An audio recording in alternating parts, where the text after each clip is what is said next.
Hi guys, आप सभी लोगों को हमारे यूट्यूब चैनल स्टडी फ्लाइट में बहुत बहुत स्वागत है। दोस्तों आज हम कक्षा 10 हिंदी का मॉडल पेपर लेके आए हैं, ठीक है ना। ये मॉडल पेपर जो है यूपी बोर्ड ने खुद ही जारी किया है, ठीक है ना। यूपी बोर्ड ने जो है खुद ही जारी किया है, ठीक है ना। आप देख सकते हैं स्क्रीन बोर्ड में, ठीक है ना। ये जो मॉडल पेपर है इसको यूपी बोर्ड ने जो है खुद ही जारी किया है, ठीक है ना। यदि आप इस मॉडल पेपर को पढ़ना चाहते हैं, अगर आप शुरू से अंत तक पढ़ना चाहते हो तो इस वीडियो में बने रहें, ठीक है ना। यदि आप इसको हल कर लेते तो आप अच्छे अंक प्राप्त कर सकते हैं, ठीक है ना, प्राप्त कर सकते हैं। ओके, तो आइए। और हाँ, आगे बढ़ने से पहले अगर यदि आप हमारे चैनल में नए हो तो प्लीज़ वीडियो को जो है लाइक कर लेना, ठीक है। आइए देखते हैं एक एक प्रश्न क्या है। एक एक प्रश्नों को हम हल कराएंगे, एक एक प्रश्नों को हल कराएंगे, ठीक है ना। एक एक प्रश्न को अच्छे से हल कराएंगे, एकदम बेहतरीन तरीके से, ठीक है। यदि आप इसको पूरा पढ़ लेते तो आप अच्छे अंक प्राप्त कर सकते हैं, ठीक है ना। ये जो मॉडल पेपर है आप जो देख रहे हैं, इस मॉडल पेपर को ये यूपी बोर्ड ने इसको खुद ही जारी किया है, ठीक है ना। इसको खुद ही जारी किया है। तो आइए हम ज़्यादा समय को ना गंवाते हुए अपने टॉपिक पे चलते हैं, ठीक है। ऑप्शन हम देखो, एक चीज़ और है इसमें, थोड़ा सा इसको पढ़ लेते हैं क्या लिखा है। ऑप्शन नंबर पहला आपको क्या दिया, ध्यान से देखेंगे, ठीक है। दिया है पहला कि देखेंगे निर्देश के अंतर्गत क्या दिया गया इसमें, प्रारंभ के 15 मिनट परीक्षार्थियों के प्रश्न पत्र पढ़ने के लिए निर्धारित है। ये बात तो सत्य है कि यदि आप बोर्ड ऑफ पेपर में जो है पेपर देने जाएंगे तो आपको जो है 15 मिनट आपको शेष दिया जाएगा, ताकि आप प्रश्न पत्र को पढ़ लें, ठीक है ना। पढ़ने के बाद जो भी कॉपी में भरने वाला चीज़ें उसको आप भर सकते हैं, ठीक है। और प्रश्न नंबर दूसरा क्या है कि प्रश्न पत्र जो है 2 खंडों आ तथा खंड बा में विभाजित है। मतलब उस जब पेपर देने जाएंगे, ठीक है ना, ठीक इसी प्रकार रहेगा, ठीक है ना। ठीक समझ सकते हैं, मॉडल पेपर है, ठीक है। और ऑप्शन नंबर तीसरा क्या है कि प्रश्न पत्र के खंड में बहुविकल्पी प्रश्न है जिसमें सही विकल्प का चयन करना है। क्या करना है, चयन करना है। ओके, और क्या है उसमें जो है 20 ऑब्जेक्टिव क्वेश्चन रहेगा। 20 ऑब्जेक्टिव क्वेश्चन को आपको किसमें सॉल्व करके करना है, OMR सीट में। OMR सीट आपको दी जाएगी, आपको उसमें सॉल्व करके उसमें जो है भरना पड़ेगा, ठीक है।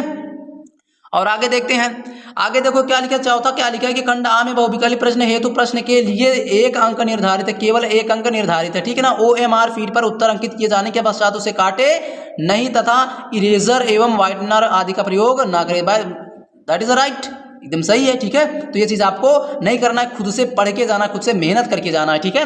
तो आइए देखते हैं, एक एक प्रश्नों को हल करवाते हैं, ठीक है। बहुविकल्पी प्रश्न खंड आ क्या है। आपका ऑप्शन नंबर पहला देखो, पहला प्रश्न क्या कह रहा है, ध्यान से देखेंगे आप। प्रश्न पहला क्या कह रहा है कि बाबू गुलाब राय, ठीक है। बाबू गुलाब राय किस युग के लेखक है। बाबू गुलाब राय किस युग के लेखक है, भारतेंदु युग के लेखक है या फिर द्विवेदी युग के लेखक है, ठीक है ना। और क्या है, या फिर शुक्ल युग के लेखक या फिर शुक्लांतर युग के लेखक है। तो ऑप्शन नंबर देखो 4 ऐसे ही ऑप्शन नंबर आपको दिया रहेगा, तो ऑप्शन नंबर चारों में से केवल एक सही रहेगा, उसी को आपको चूज करना है, ठीक है। तो ऑप्शन नंबर इसमें आपका कौन सा सही हो जाएगा, ऑप्शन नंबर आपका बी, दैट इज राइट, ठीक है, द्विवेदी युग। ओके, प्रश्न दूसरा क्या है कि चिंतामणि, ठीक है। चिंतामणि किस विधा की रचना है। चिंतामणि किस विधा की रचना है। चिंतामणि जो है ऑप्शन नंबर पहला आपका है कि निबंध विधा का या फिर कविता विधा या फिर नाटक विधा या फिर कहानी विधा। तो ऑप्शन नंबर इसमें आपका कौन सा हो जाएगा, ऑप्शन नंबर आपका ए, दैट इज राइट, निबंध विधा की रचना है, ठीक है। ऑप्शन प्रश्न तीसरा क्या है कि गबन किसकी रचना है। ध्यान से देखेंगे, गबन किसकी रचना है। ऑप्शन पहला आपका क्या दिया है, मुंशी प्रेमचंद्र का दिया है या फिर जयशंकर प्रसाद या फिर निराला जी या फिर हरिकृष्ण प्रेमी। तो ऑप्शन नंबर इसमें आपका कौन सही हो जाएगा, ऑप्शन नंबर आपका A, that is right, Munshi Premchandra ji के द्वारा रचित है, ठीक है।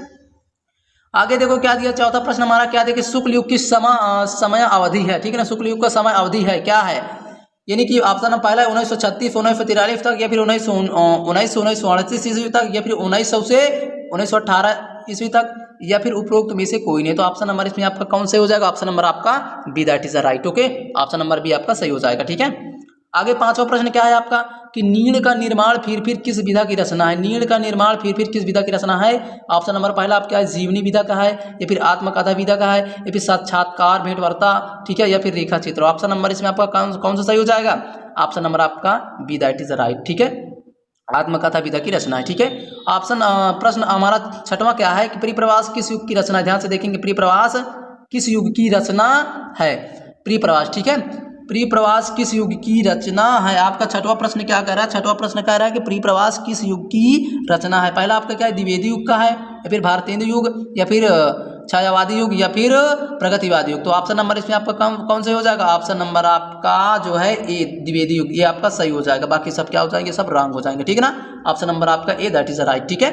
आगे क्या है, आगे आपका दिया है कि मधुशाला, ठीक है, क्या दिया है, मधुशाला किसकी रचना है, ठीक है ना, मधुशाला किसकी रचना है। ऑप्शन नंबर पहला आपका दिया है रामधारी सिंह दिनकर का है, या फिर हरिऔध का है, या हरिवंश राय बच्चन का है, या फिर सुमित्रा नंदन पंत जी का है। तो ऑप्शन नंबर इसमें आपका कौन सा सही हो जाएगा, ऑप्शन नंबर आपका C, that is right. Okay, option number C आपका सही हो जाएगा, हरिवंश राय बच्चन।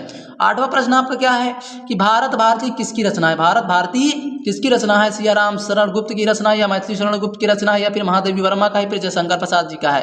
तो ऑप्शन नंबर इसमें आपका कौन सा सही हो जाएगा, ऑप्शन नंबर आपका B, that is right. Okay, ये आपका सही हो जाएगा, मैथिली शरण गुप्त। ठीक है, नौवां देखते हैं कि आधुनिक काल कब से कब तक है, आधुनिक काल कब से कब तक है, अर्थात सन 1843 से अब तक, ठीक है, सन 1843 से अब तक, या फिर 1643 से 1843 तक, या फिर 1918 से 1936 तक, या फिर 1936 से 1943 तक। तो ऑप्शन नंबर इसमें आपका कौन सा सही हो जाएगा, ऑप्शन नंबर आपका ए, दैट इज राइट, 1843 से अब तक आधुनिक काल चल रहा है। ठीक है, आगे देखते हैं, आगे क्या है, मतीराम किस युग के कवि हैं, मतीराम किस युग के कवि हैं। आप ऑप्शन पहला आपका क्या दिया है, आधुनिक काल के कवि हैं, फिर आदिकाल के कवि हैं, ठीक है, या फिर भक्ति काल के कवि, या फिर रीतिकाल के कवि। तो ऑप्शन नंबर आपका इसमें कौन सा सही हो जाएगा, ऑप्शन नंबर आपका डी, रीतिकाल के कवि हैं, दैट इज राइट। ठीक है, ये सब क्या, ये सब गलत है। ठीक है, आपका D number that is right. ठीक है,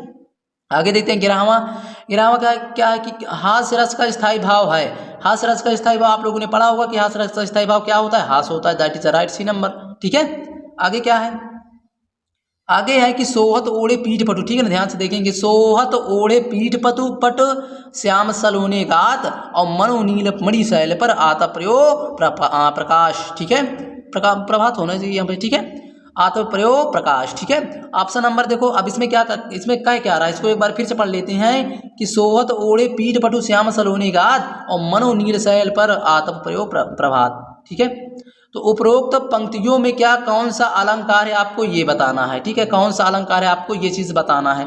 तो ऑप्शन नंबर पहला क्या है आपका उपमा अलंकार है, ऑप्शन नंबर बी क्या है उत्प्रेक्षा अलंकार है, या फिर ऑप्शन नंबर सी क्या है रूपक अलंकार है, फिर श्लेष अलंकार है। तो ऑप्शन नंबर इसमें आपका कौन सा हो जाएगा, ऑप्शन नंबर आपका बी, दैट इज राइट, उत्प्रेक्षा अलंकार। ठीक है, उत्प्रेक्षा अलंकार आपका सही हो जाएगा। ठीक है, आगे देखते हैं, रोला छंद में कुल कितने चरण होते हैं, रोला छंद में कुल कितने चरण होते हैं, 3 चरण होते हैं, या फिर 2 चरण, या फिर 4, या फिर 5। तो ऑप्शन नंबर इसमें आपका कौन सा हो जाएगा, ऑप्शन नंबर आपका सी सही हो जाएगा, 4 चरण होते हैं। ठीक है ना, 4 चरण होते हैं, प्रत्येक चरण में 24 मात्राएं होती। ठीक है, आगे देखते हैं, आगे क्या है 14 हमारा क्या है 14 क्या दिया कि आकर्षण शब्द में, ध्यान से देखेंगे, आकर्षण शब्द में किस उपसर्ग का प्रयोग किया गया, आकर्षण शब्द में किस शब्द का प्रयोग, यानी किस उपसर्ग का प्रयोग किया गया है, वे उपसर्ग का, या फिर मान उपसर्ग का, या फिर आक उपसर्ग का, या फिर आ उपसर्ग का। तो ऑप्शन नंबर आप किसमें कौन से हो जाएगा, ऑप्शन नंबर आपका D, that is right. Okay, आ उपसर्ग का प्रयोग किया गया। ठीक है, 15वां क्या है कि रचना के आधार पर वाक्य के कितने भेद हैं, वह रचना के आधार पर वाक्य के कितने भेद हैं। तो क्या बताएंगे, रचना के आधार पर वाक्य के 3 भेद हैं, वह रचना के आधार पर कितने भेद हैं, 3 भेद, रचना के आधार पर वाक्य के 3 भेद, अर्थात ऑप्शन नंबर डी आपका एकदम सही हो जाएगा। पहला हमारा हो जाएगा साधारण या सरस वाक्य, और दूसरा क्या हो जाएगा, दूसरा हो जाएगा संयुक्त वाक्य, और तीसरा क्या हो जाएगा, तीसरा हमारा हो जाएगा मिश्र या जटिल वाक्य। ठीक है ना, तो रचना के आधार पर जो वाक्य होते हैं वो 3 प्रकार के होते हैं। ठीक है, 16वां क्या है, 16वां कि पीताम्बर में कौन सा समास है, पीताम्बर में कौन सा समास है। पहला ऑप्शन क्या है आपका कि कर्मधारय समास है, या फिर द्वंद्व समास है, या फिर बहुब्रीहि समास, या फिर तत्पुरुष समास। तो ऑप्शन नंबर इसमें आपका कौन सा हो जाएगा, ऑप्शन नंबर आपका सी, दैट इज राइट। ठीक है, दैट इज राइट, यानी सी नंबर आपका एकदम सही हो जाएगा। ओके, बहुब्रीहि समास है। ठीक है, आगे देखते हैं, आंसू का तत्सम रूप है, ध्यान से देखेंगे, आंसू का तत्सम रूप है। ऑप्शन नंबर पहला आपका दिया है अश्रु है, या फिर अंशु है, या फिर रोना, या फिर आंख। तो ऑप्शन नंबर इसमें आपका कौन सा हो जाएगा, ऑप्शन नंबर आपका ए, दैट इज राइट, अश्रु। ठीक है, अश्रु, अश्रु माने आंसू। ठीक है, आगे देखते हैं, आगे क्या है कि कर्तवाच्य में किसकी प्रधानता होती है, ध्यान से देखेंगे, कर्तवाच्य में किसकी प्रधानता होती है, किसकी प्रधानता होती है, कर्ता की प्रधानता होती है, या फिर कर्म की प्रधानता, या फिर भाव की प्रधानता, या फिर इनमें से कोई नहीं। तो ऑप्शन नंबर इसमें आपका कौन सा सही हो जाएगा, ऑप्शन नंबर आपका ए, दैट इज राइट, कर्ता की प्रधानता होती है। ठीक है, कर्ता की प्रधानता होती है। आगे देखते हैं, 19वां क्या है, ताभ्यास शब्द। ठीक है ना, ध्यान से देखेंगे, ताभ्यास शब्द। ठीक है, ताभ्यास शब्द में वचन एवं विभक्ति बताइए। तो ताभ्यास शब्द में वचन विभक्ति बताना, पहला ऑप्शन आपका क्या दिया है, षष्ठी विभक्ति एक वचन, सप्तमी विभक्ति द्विवचन, या फिर षष्ठी विभक्ति बहुवचन, या फिर चतुर्थी विभक्ति बहुवचन। तो ऑप्शन नंबर इसमें आपका कौन सा हो जाएगा? ऑप्शन नंबर आपका डी, दैट इज राइट, ठीक है ना, चतुर्थी विभक्ति बहुवचन। ओके, 20वां क्या है कि निम्नलिखित में से सर्वनाम है, निम्नलिखित में से सर्वनाम है मनुष्य, या फिर बचपन, या फिर वाह, या इनमें से कोई नहीं। तो ऑप्शन नंबर आपका इसमें कौन सा हो जाएगा? ऑप्शन नंबर आपका वाह, दैट इज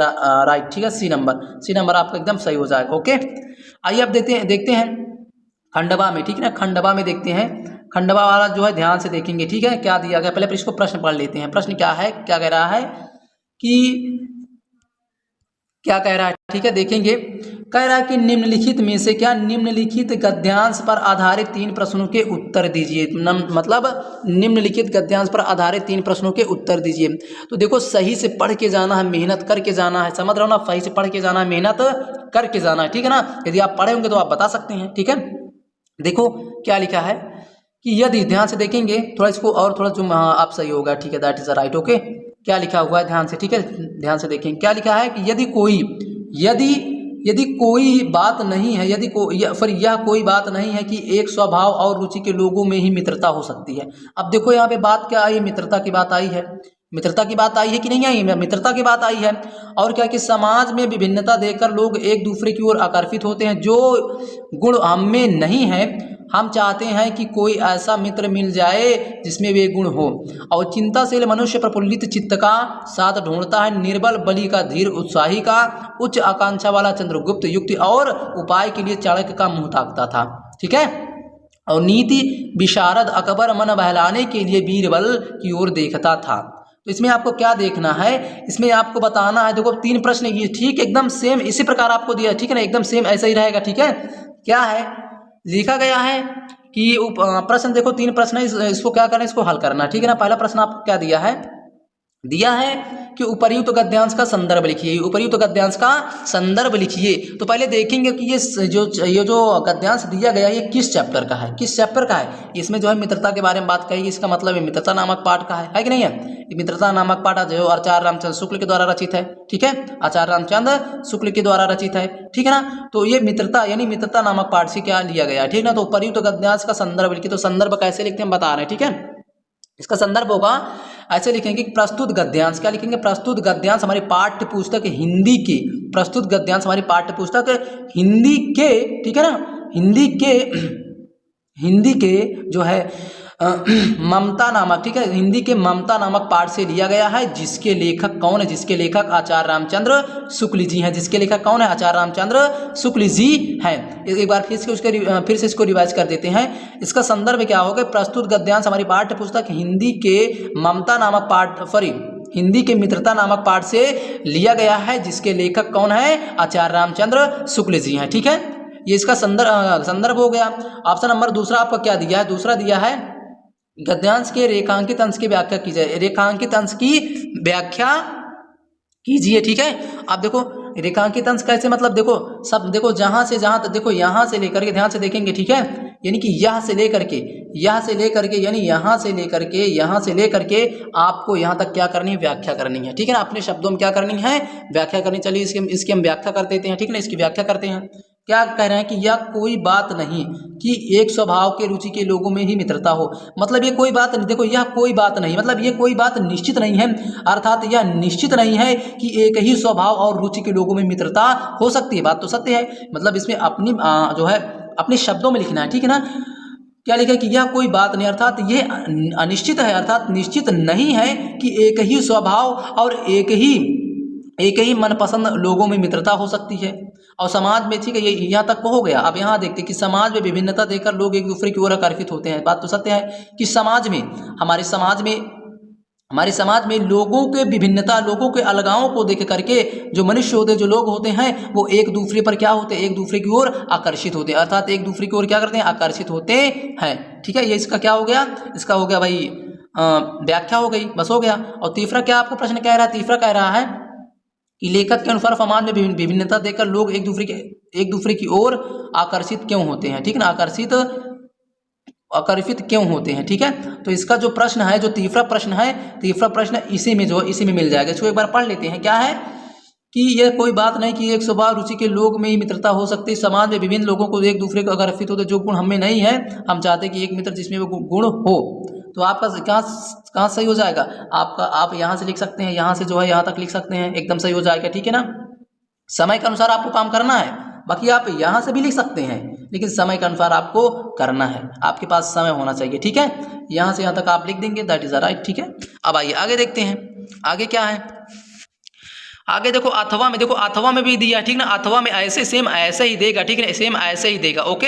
अथवा में देखो क्या दिया है, गद्यांश कैसा है, क्या लिखा है कि हे भगवान, क्या दिया, हे भगवान तब के लिए विपद के लिए इतना आयोजन, परम पिता की इच्छा के विरुद्ध इतना फाहा, पिताजी क्या भीख ना मिलेगी, ठीक है ना, पिताजी क्या भीख ना मिलेगी, ठीक है, पिताजी क्या भीख ना मिलेगी, या कोई क्या कोई हिंदू भूपृष्ठ पर ना बचा रह जाएगा, और जो ब्राह्मण को 2 मुट्ठी अन्न दे सके, जो ब्राह्मण को 2 मुट्ठी अन्न दे सके, यह असंभव है, फेर दीजिए पिताजी मैं कांप रही हूँ, इसकी चमक मेरी आंखों को क्या बना रही है, अंधा बना रही है, ठीक है ना। तो पहले इसका संदर्भ देख, अगर यदि आपको संदर्भ आ गया ना, संदर्भ में तो इसका संदर्भ होता है, ठीक ना, संदर्भ और व्याख्या, संदर्भ आ गया तो समझो आपको पूरे नंबर मिल जाएंगे, ठीक है। और क्या है इसका संदर्भ देख लेते इसका संदर्भ क्या होगा कि उपयुक्त गद्यांश का संदर्भ लिखिए, संदर्भ इसका ये बताओ ये किस पाठ से लिया गया है, इसके लेखक कौन है, हमको ये चीज पता होना चाहिए, तभी तो संदर्भ लिखेंगे, है कि नहीं है। हाँ, इसका संदर्भ होगा कि प्रस्तुत गद्यांश, क्या लिखेंगे, प्रस्तुत गद्यांश हमारी पाठ्य पुस्तक हिंदी के ममता नामक पाठ से लिया गया है, जिसके लेखक कौन है, जयशंकर प्रसाद जी हैं, कौन है, जयशंकर प्रसाद जी हैं, जिसके लेखक कौन है, जयशंकर प्रसाद जी हैं, ठीक है। ये इसका क्या हो गया, ये इसका संदर्भ हो गया। अब गद्यांश की रेखांकित अंश का भाव स्पष्ट कीजिए, मतलब जहाँ से जहाँ तक रेखाएं खींची है वहाँ से वहाँ तक आपको क्या करना है, जो है व्याख्या करनी है, ठीक है। अब आगे देखो क्या लिखा है कि ममता द्वारा किस कार्य को ईश्वर की इच्छा के विरुद्ध बताया गया है। तो ये जो तीसरा प्रश्न होता है ये आपके इसी गद्यांश से ही लिखना पड़ता है, ठीक है ना, इसे गद्यांश से ढूंढ के लिखना पड़ता है, ओके। आइए आगे देखते हैं प्रश्न दूसरा क्या है हमारा। दूसरा है कि दिए गए पद्यांश पर आधारित 3 प्रश्नों का उत्तर दीजिए, 3 प्रश्नों का उत्तर दीजिए, 3 प्रश्नों के उत्तर देना है, ठीक है ना, 3 प्रश्नों के क्या देना, उत्तर देना है। तो इसको देख लेते हैं एक बार। कहते हैं कि चरण कमल बंदव हरिराई जा की कृपा पंगु गिरी लंबय, ठीक, लंगय होना चाहिए यहाँ पे, लयहु लिखा है, ठीक है, लंगय होना चाहिए यहाँ पे, ठीक है, लंगय, ठीक है, लंगय होना चाहिए यहाँ पे, ओके। आगे देखते हैं। अंधे को सब कुछ दर्शाई बहिरव सुनी गूंगी पुनी, बोले रंग चले छत्र धराई, और फूरदास करो स्वामी करुणामय बार बार बंदव तिहि पाई, ये चीज़ है, चरण कमल बंदव हरिराई। अब ये जो 3 प्रश्न दिए गए हैं, 3 प्रश्न दिए गए हैं, अब इसको आइए सॉल्व करते हैं। क्या है 3 प्रश्न। पहला दिया है कि उपर्युक्त के पद्यांश का संदर्भ लिखिए, क्या लिखना है, संदर्भ। संदर्भ भाई जब हमका जब पाठ और लेखा यानी पाठ और कवि का नाम पता होगा तभी तो हम लिख सकते हैं संदर्भ, है कि नहीं है। तो देखते हैं इसका संदर्भ कि उपर्युक्त पद्यांश का संदर्भ लिखिए भाई, चरण कमल बंदव हरि पहला ही चैप्टर का है, ये है ना, काव्यखंड का पहला ही चैप्टर का है, जो कि फूरदास जी के द्वारा रचित है, ठीक है।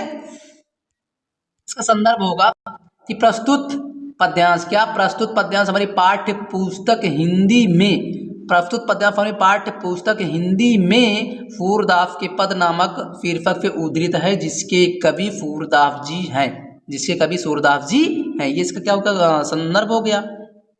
और क्या है, रेखांकित अंश की व्याख्या कीजिए, रेखांकित अंश की क्या करना है, व्याख्या करना है। रेखांकित देखो ये बाहिरो सुनी गूंगी पुनी बोले रंग चले फिरी छत्र धराई, ठीक है ना, ये हो गया इसका रेखांकित। रेखांकित का मतलब जहाँ से जहाँ तक रेखा वहाँ से वहाँ तक हमको व्याख्या करनी है कि नहीं है।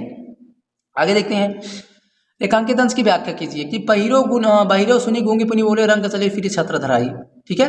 इसका क्या लिखना है, इसका आपको क्या लिखना है, इसका आपको अर्थ लिखना है कि बहिरा जो होता है, अगर भगवान आपकी कृपा हो जाती है तो बहिरा सुनने लगता है, गूंगा जो है पुनः मतलब गूंगा जो है वो फिर से बोलने लगता है, रंग चले फिर छत्र धराई। और जो गरीब लोग होते हैं ना वो अपने फिर पर छत्र को धारण करके चलने लगते हैं, ठीक है ना। ये इसका क्या होगा, इसका अर्थ हो गया। और क्या उपर्युक्त पंक्तियों में कौन सा अलंकार है, ये भी बताना, उपर्युक्त पंक्तियों में कौन सा अलंकार है, ध्यान से देखेंगे, ठीक है।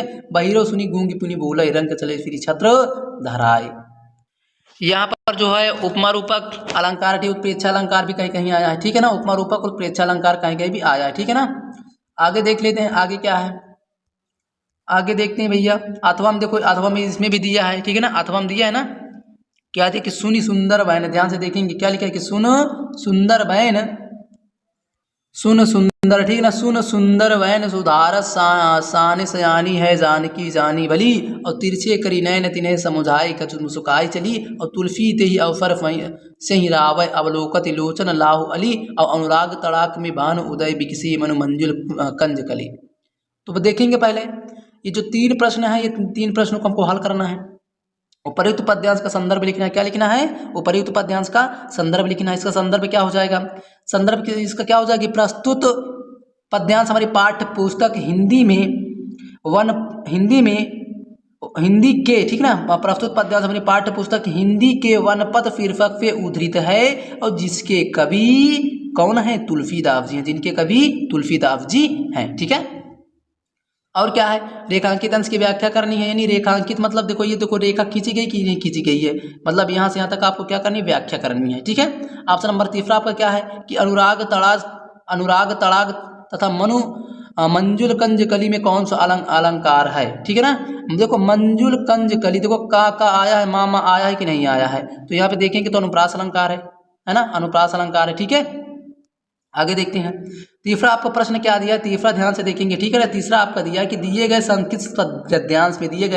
संस्कृत गद्यांश में ऐसा न दिए गए संस्कृत गद्यांश में किसी एक का संदर्भ सहित हिंदी में क्या करना है? अनुवाद करना है। संदर्भ सहित हिंदी में अनुवाद करना है, ठीक है ना। संदर्भ सहित हिंदी में अनुवाद करना है। आप लोगों ने देखो, आप लोगों ने इसको तो पढ़ा ही होगा, है ना। इसको पढ़ा ही होगा, तो इसका मतलब जब पढ़े हो तभी तो इसका संदर्भ कर पाओगे, सॉरी इसकी व्याख्या कर पाओगे ना। जब पढ़े हो तभी इसका संदर्भ और व्याख्या आप कर सकते हैं, ठीक है ना।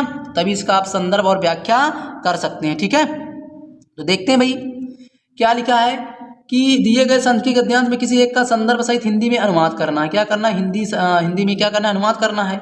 ऐसा नगरी भारतीय संस्कृत भाषायास केंद्र असलम अस्ति, है ना। और इति एव, ठीक है, इति एव संस्कृत वांग पर संस्कृतश्च आलोका सर्वत्र मुगल यो राजा दारा सिकुआ अत्रागत्य भारतीय दर्शनम, ठीक है ना, भारतीय दर्शनम। मतलब क्या है इसका संदर्भ कैसे लिखेंगे, ठीक है। इसका संदर्भ जो है लिखेंगे कि प्रस्तुत, इसका संदर्भ होगा कि प्रस्तुत गद्यांश हमारी पाठ्य पुस्तक हिंदी के संस्कृत खंड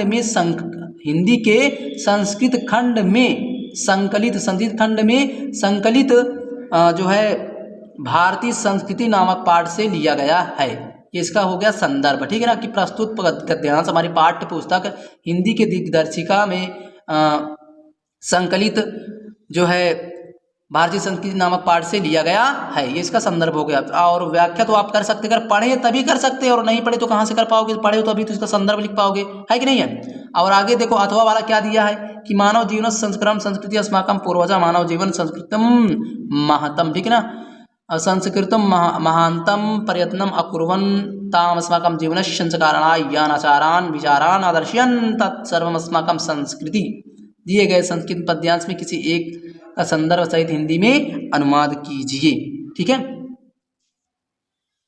हाँ ठीक है, आइए देखिए। तो देखो पीछे जो है एक बार फिर से थोड़ा सा फोकस करेंगे, ठीक है ना। देखो ये जो पहला दिया गया है कि दिए गए संस्कृत गद्यांश में से किसी एक, ठीक है ना, दिए गए संस्कृत गद्यांश में से किसी एक का क्या करना है? हिंदी में अनुवाद करना है, ठीक है ना। मतलब किसी एक का संदर्भ सहित हिंदी में अनुवाद करना। तो ये वाला जो है ये वाराणसी यानी वाराणसी चैप्टर से लिया गया है, ठीक है ना। इसका जो है संदर्भ हो जाएगा कि प्रस्तुत गद्यांश हमारी पाठ्य पुस्तक हिंदी दिग्दर्शिका के हिंदी दिग्दर्शी यानी संस्कृत, ठीक ना, संस्कृत खंड के जो है वाराणसी नामक पाठ से लिया गया, ठीक है ना। ये इसका संदर्भ हो जाएगा, ठीक है ना। प्रस्तुत गद्यांश हमारी पाठ्य पुस्तक हिंदी दिग्दर्शिका संस्कृत खंड के वाराणसी नामक पाठ से लिया गया है। ये इसका क्या हो जाएगा? इसका हो जाएगा संदर्भ। और इसका देख लेते जो अथवम दिया है, ठीक ना। अथवम देखो क्या लिख दिया है कि मानव जीवन से, ध्यान से देखेंगे क्या लिखे कि मानव जीवन संस्कृति, मानव जीवन संस्करणम संस्कृति अस्माकं पूर्वजा मानव जीवना, ठीक है ना, मानव जीवन, ठीक है। अब इसका देखते हैं, इसका भी क्या करना है? संदर्भ और हिंदी में अनुवाद करना है। तो पहले इसका संदर्भ देख लेते हैं। इसका संदर्भ क्या होगा? इसका संदर्भ वो होगा कि प्रस्तुत गद्यांश हमारी पाठ्य पुस्तक हिंदी दिग्दर्शिका के संस्कृत खंड के, ठीक है ना, संस्कृत खंड के भारतीय संस्कृति नामक पाठ से लिया गया है, ठीक है ना। या फिर प्रस्तुत संस्कृत खंड में संकलित भारतीय संस्कृति नामक पाठ से लिया गया है, इसका संदर्भ हो गया, ठीक है ना। इसका संदर्भ एक बार फिर से रिवाइज कर रहे हैं। इसका संदर्भ क्या होगा, प्रस्तुत गद्यांश हमारी पाठ्य पुस्तक हिंदी के संस्कृत हिंदी दिग्दर्शिका के संस्कृत खंड में संकलित भारतीय संस्कृति नामक पाठ से लिया गया है। ये इसका क्या होगा, इसका संदर्भ होगा। और यदि आप इसको पढ़ें तो इसकी व्याख्या आप कर सकते हैं, है कि नहीं है। आइए आगे देखते हैं। आगे क्या चाहता कि दिए गए संस्कृत पद्यांश में से किसी एक का संदर्भ सहित हिंदी में अनुवाद कीजिए। संदर्भ सहित हिंदी में क्या करना है, अनुवाद करना है। आपको दिया क्या है कि मानम हित्वा प्रियो भवति, है ना, मानम हित्वा प्रियो भवति और क्रोधम हित्वा न सोचती और कामम हित्वा अथवान भवति लोभम हित्वा सुखी भवेत्। अब पहले देखेंगे भाई, इसका पहले ये प्रश्न क्या कर रहा है कि दिए गए संस्कृत पद्यांश में किसी एक का संदर्भ सहित हिंदी में अनुवाद करना है। मतलब दोनों में से केवल एक को करना है, दोनों में से केवल एक करना है, लेकिन मैं दोनों बताऊंगा, ठीक है ना। आपको केवल एक ही करना होगा, ठीक है। तो लिखा है कि मानव हित्वा प्रियो भवति क्रोधम हित्वा न सोचती, यानी कि इसका संदर्भ लिखना है। इसका क्या लिखना है, इसका संदर्भ लिखना है, ठीक है ना। इसका संदर्भ लिखना है भाई। इसका संदर्भ क्या होगा, जब पढ़े होंगे तभी तो पता होगा ना। इसका संदर्भ क्या होगा कि प्रस्तुत श्लोक हमारी पाठ्य पुस्तक हिंदी के दिग्दर्शिका खंड में संकलित जीवन पुत्राणी नामक पाठ से अवतरित है, ये फिर उद्धृत है। इसका हो गया संदर्भ हो गया, ठीक है। अब अथवा हम जो दिया इसका देख लेते हैं। अथवा वाला क्या कि सर्वे भवन्तु सुखिनः, ठीक है ना, सर्वे भवन्तु सुखिनः, ठीक है। क्या है लिखा है कि सर्वे भवन्तु सुखिनः, ठीक ना, सर्वे भवन्तु सुखिनः, सर्वे सन्तु निरामयाः, सर्वे भद्राणि पश्यन्तु मा कश्चित् दुःखभाग् भवेत्। ये हो गया। तो इसका पहले हम संदर्भ देख लेते हैं। इसका संदर्भ क्या होगा, ठीक है। इसका संदर्भ जब हम पढ़े होंगे तभी तो संदर्भ इसका आएगा और तभी इसका भावार्थ आएगा, है कि नहीं है। तो इसका संदर्भ होगा कि प्रस्तुत पद्यांश, देखो गद्यांश का लिया गया, ठीक है ना। ये तो श्लोक है, तो श्लोक लिखेंगे कि प्रस्तुत श्लोक हमारी पाठ्य पुस्तक हिंदी के भारतीय संस्कृति नामक पाठ से अवतरित है, बस हो गया, ठीक है ना। इसका हो गया संदर्भ हो गया, ठीक है। अब आइए आगे देखते हैं। आगे देखो पांचवा प्रश्न आपका क्या दिया कि अपने पाठ, ठीक है ना, अपने पठित खंड काव्य के आधार पर निम्नलिखित प्रश्नों में से किसी एक का उत्तर दीजिए, किसी एक का उत्तर दीजिए। अब आगे क्या है थोड़ा देख लेते हैं, ठीक है। क्या है कि मुक्ति दूत, देखो मुक्ति दूत ये मंडल के अनुसार ध्यान से देखेंगे, ठीक है। मंडल के अनुसार ये सब चीजें हैं। देखो क्या लिखा है, का नंबर क्या है कि मुक्तिदूत खंड काव्य के आधार पर गांधी जी का चरित्र चित्रण कीजिए। मुक्तिदूत खंड काव्य के सर्ग का कथनात्मक अपने शब्द, ये जितनी भी सारी चीजें दी हैं ये सब मंडल के अनुसार है, ठीक है ना। हर मंडल में क्या है, अलग अलग दिया गया, ठीक है ना। हमारे मंडल से हमारे जो है कौशाम्बी में, ठीक है, प्रयागराज इलाहाबाद, ठीक है, इसमें क्या चलता है, ये जो है अग्रपूजा है, ठीक है ना। अग्रपूजा खंड काव्य का, ठीक है ना, ये चीज़ चलता है, ठीक है ना। ये मतलब मंडल के अनुसार ये सारी चीज़ें, जो आप जिस मंडल से बिलोंग करते हैं आप उसी मंडल ये कर सकते हैं, ठीक है ना। जिस मंडल से आप बिलोंग करते हैं उसी मंडल के लिए आप पहचान करके उसको आप करिए, ठीक है, ठीक है। फिलहाल हमारे मंडल में अग्र पूजा चलता है, ठीक है। हमारे मंडल में क्या चलता है, अग्र पूजा चलता है, ठीक है। तो इसमें दिया है कि अग्र पूजा खंड काव्य की कथा वस्तु संक्षेप में लिखिए। क्या किसमें लिखना है, संक्षेप में लिखना है, ठीक है। ऑप्शन नंबर दूसरा क्या है कि अग्र पूजा खंड काव्य के आधार पर युधिष्ठिर का चरित्रांकन कीजिए। मतलब ये चीज़ आपको स्वयं पढ़ना होगा, पढ़ के तभी आप दे सकते हैं, ठीक है। आगे देखते हैं, आगे क्या आपका दिया है, ठीक है। आगे दिया देखो ये सब मंडल के अनुसार बता, आप जिस मंडल से बिलोंग करते हैं उसको मतलब उसी के अनुसार आप करेंगे, ठीक है। आगे देखो क्या छठवां प्रश्न आपको क्या दे कि दिए गए लेखकों में से किसी एक का जीवन परिचय लिखते हुए उनकी प्रमुख रचना का उल्लेख कीजिए। मतलब आपको 3 जो है लेखकों का जीवन परिचय दिया जाएगा, उसमें से केवल आपको एक करना है, वेरी वेरी मोस्ट है, ठीक है ना, एक करना है। अगर आप 3 अगर याद कर ले और 3 याद है, तीनों में से आप एक कोई लिख सकते हैं, ठीक है। और देखो दूसरा क्या है, यानी कि छठवां का ख नंबर क्या है कि दिए गए कवियों में से किसी एक कवि का जीवन परिचय देते हुए अपनी एक प्रमुख रचना का उल्लेख कीजिए। तो गोस्वामी तुलसीदास, सुमित्रानंदन पंत, महाकवि सूरदास, यानी तीनों में से किसी एक का लिखना है। तीनों में से केवल किसी एक का लिखना है, तीनों को नहीं लिखना है, केवल एक का लिखना है। तीनों में से केवल एक को लिखना है, अर्थात जो आएगा आपको उसी को लिखना पड़ेगा, ठीक है। आगे क्या है, सातवां प्रश्न आप क्या है कि अपने पाठ्य पुस्तक में से कंठस्थ कोई एक श्लोक लिखिए जो इस प्रश्न पत्र में ना आया हो। तो मतलब आपको एक श्लोक लिखना पड़ेगा जो इस प्रश्न पत्र में दिए है ना, इसको आपको नहीं लिखना, मतलब आपको खुद से लिखना, मतलब याद करना पड़ेगा, ठीक है। आगे क्या है, निम्नलिखित में से किन्हीं 2 प्रश्नों का उत्तर संस्कृत में दीजिए। किसमें देना, संस्कृत में देना है, ठीक है ना। संस्कृत में क्या लिखा है कि भारतीय संस्कृति मूलम किम अस्ति, ठीक है, भारतीय संस्कृति मूलम किम अस्ति। यदि आप पढ़ें तो इसका अर्थ, यदि आप पढ़े हैं तो इसका जो है उत्तर आप दे सकते हैं। ठीक है ना। और दूसरा क्या है कि पुरुराज कहा आसीत, पुरुराज कौन था, आप इसको भी दे सकते हैं, यानी पढ़े तभी देंगे, यानी 4 में से केवल आपको 2 करने हैं। चंद्रशेखर कहा आसीत, देखो ये नीचे का 2 मुझको आता है, मैं इसको बता दे रहा हूँ, ठीक है। चंद्रशेखर कहा आसीत, चंद्रशेखर कौन था, चंद्रशेखर क्या था, देशभक्त था, चंद्रशेखर देशभक्त आसीत, ठीक है ना। ये तीसरा और चौथा का पता है, इसको बता रहे हैं, ठीक है ना। वीरा के पूजते, जो वीर होता है वो कैसे पूजे जाते हैं, तो वीरा वीरेण पूजते, वीर जो होते हैं वो वीरता के द्वारा पूजे जाते हैं, ठीक है ना। इन्हीं चारों में से केवल आपको 2 करने हैं, कितने करने हैं, 2 केवल, ठीक है। अब आइए आगे देखते हैं, आगे क्या दिया गया है। 9वां प्रश्न आपका क्या दिया कि निम्नलिखित में से किसी एक विषय पर निबंध लिखिए। क्या लिखना है, निबंध लिखना है। आपका ऑप्शन नंबर पहला आपका क्या कि पर्यावरण संरक्षण के उपाय, या फिर आतंकवाद कारण एवं निवारण, या जनसंख्या लाभ हानि, या फिर नारी सशक्तिकरण। तो आपको जो आता होगा आप वही लिखेंगे, ठीक है ना, जो आता होगा आप वही लिखेंगे, ठीक है। तो पर्यावरण संरक्षण के उपाय यदि इस पे आता है तो इसको लिखेंगे, लेकिन इसमें ज़्यादातर बेटा फिलहाल ये सब चीज़ पता होनी चाहिए। पर्यावरण की चीज़ें हैं, मतलब ये हमारे आसपास की चीज़ों के बारे में, तो ये चीज़ पता होना चाहिए, ठीक है। आतंकवाद ये भी जानते, मतलब सभी चीज़ों के बारे में आप कुछ ना कुछ तो जानते, मतलब बना के आप लिख सकते हैं, अच्छे से बेहतरीन तरीके से लिख सकते हैं, ठीक है। चारों में से केवल आपको 1 करना है, ठीक है। जनसंख्या वृद्धि पर, जनसंख्या लाभ हानि, इस पर आप लिख सकते हैं बहुत अच्छे से, है ना। जनसंख्या लाभ हानि पर आप जो है बहुत अच्छे से लिख सकते हैं निबंध, ठीक है। आगे देखते हैं 10वां क्या है कि अपनी विशेष रुचियों का उल्लेख करते हुए अपने मित्र को एक पत्र लिखे, मतलब एक पत्र लिखना है। क्या लिखना है, एक पत्र लिखना है अपने मित्र के लिए। और देखो अथवा में क्या दिया है, उत्तर मध्य के रेलवे एक शिकायती पत्र लिखे जिसमें टिकट निरीक्षक द्वारा किए गए अभद्र व्यवहार का उल्लेख हो। यानी कि दोनों में से केवल आपको एक को करना है, यानी कि 10वां का जो 2 दिया है, देखो एक ये दिया है, एक ये दिया है, तो दोनों में से केवल आपको 1 करने हैं, ठीक है ना। आपको केवल 1 करने हैं, ठीक है ना। तो देखो जितने भी क्वेश्चन थे हमने सभी को सॉल्व करा दिया, ठीक है। यहाँ पर इस चैनल में जो है यानी कि 9 to 12, ठीक है ना, 9 to 12 सभी क्लासों का जो है PDF यानी कि जो है मॉडल पेपर हल कराया जा रहा है, ठीक है, कराया जा रहा है, ठीक है। और इसी प्रकार इस तरह के वीडियो देखने के लिए हमारे चैनल को सब्सक्राइब कर लें, ठीक है, और ज़्यादा से ज़्यादा शेयर कर दें, ठीक है ना। और यहाँ पे सभी कक्षाओं के अर्थात 9 से लेकर के 12 तक सभी कक्षाओं की जो है ऑनलाइन क्लास चलती है, ठीक है ना, ऑनलाइन क्लास चलती है, ओके। और मिलते हैं अगले नेक्स्ट वीडियो में एक नए टॉपिक के साथ, एक नए इंपॉर्टेंट टॉपिक के साथ, ठीक है ना। तब तक के लिए बाय बाय।